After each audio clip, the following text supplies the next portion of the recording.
within weeks, the company announced on Thursday.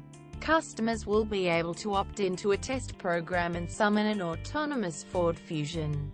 But since the technology has not been perfected, the cars will come with human backup drivers to handle any unexpected situations. Although other companies including Google are testing self-driving cars on public roads, none offers rides to regular people. As an enticement, the autonomous rides will be free, the company said. Uber, which has a self-driving research lab in Pittsburgh, has no immediate plans to deploy autonomous cars in other cities.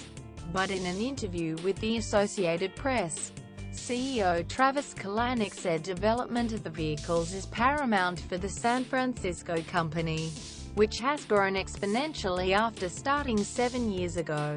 We've got to be laser-focused on getting this to market, because it's not a side project for us, he said. This is everything. This is all the marbles for Uber. Quote, without drivers, the cost of hailing a ride will be cheaper than owning a car, changing the way we all get around, Mr. Kalanick has said. By using human backup drivers, Uber is basically testing the technology and taking people along for the ride, said Bryant Walker-Smith, a University of South Carolina professor who studies self-driving technology. Part of this is marketing in the sense that they're going to be doing continued research and development of these systems, he said. Uber also announced that it was acquiring a startup called Otto that has focused on developing self-driving big rigs and is stocked with big talent in the still small world of self-driving technology, including Anthony Lewandowski, one of the field's pioneers. Mr. Kalanick said the acquisition signals Uber's intent to get into the movement of goods and freight. In another deal, the company announced a $300 million alliance with Volvo to supply vehicles and technology.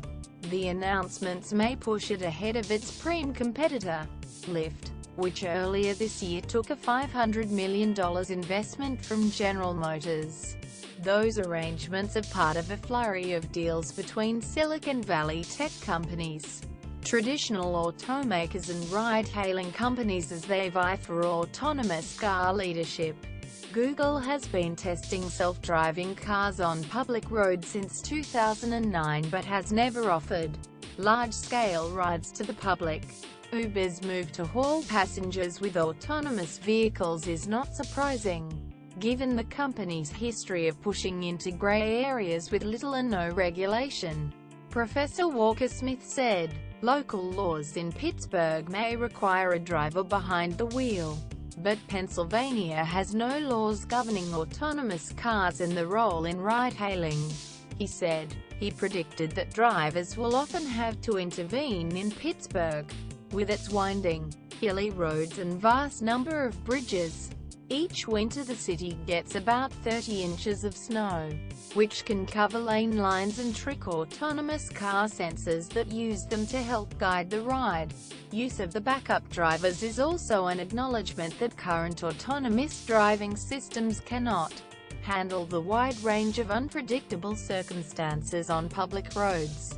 Timothy Carone, a Notre Dame professor who has written about the future of automation, noted that Uber is mitigating the risk with its own drivers.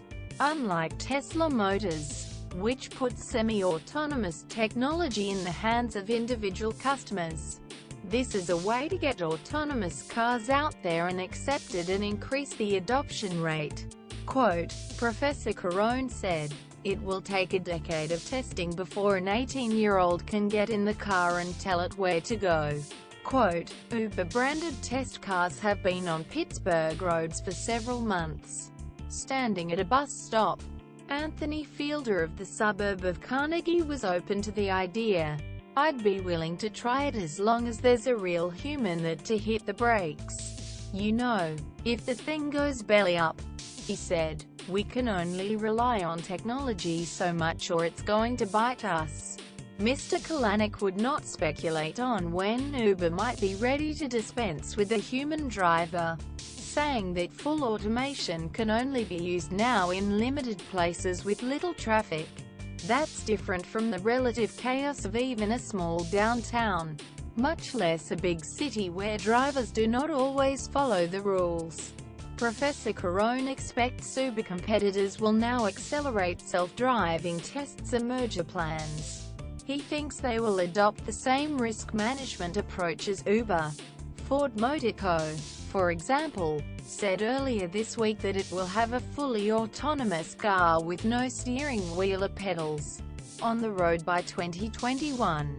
But it will only be used by car-sharing services and will not be sold to individuals. Though the Google car project just lost its director, Chris Urmson, it has a big head start on Uber and others. Its leaders have suggested they could launch public pilot tests of cars with no steering wheels or pedals in the next year or two. Volvo will provide Uber with SUVs for autonomous vehicle research. Eventually the SUVs will be part of the self-driving fleet in Pittsburgh. Both companies will design autonomous vehicles on their own. The real breakthrough for autonomous cars, Professor Walker Smith said, will be when a company puts one on public roads without a backup human. For now, like a motorcycle canyon jumper with a safety net, Uber isn't ready to take the big leap. It's probably for the best, he said. Gunk. It's not a pretty sight. Or a pretty word. And it can build up in your engine. Shell V-Power is a premium 98-octane unleaded fuel designed to defend your car's engine against gunk and corrosion. The Shell Drive feature on the Shell Motorist app uses GPS to track your driving style and advises how you may better maximize mileage. Shell V-Power is designed to defend your car's engine against gunk and corrosion. But how does it actually work?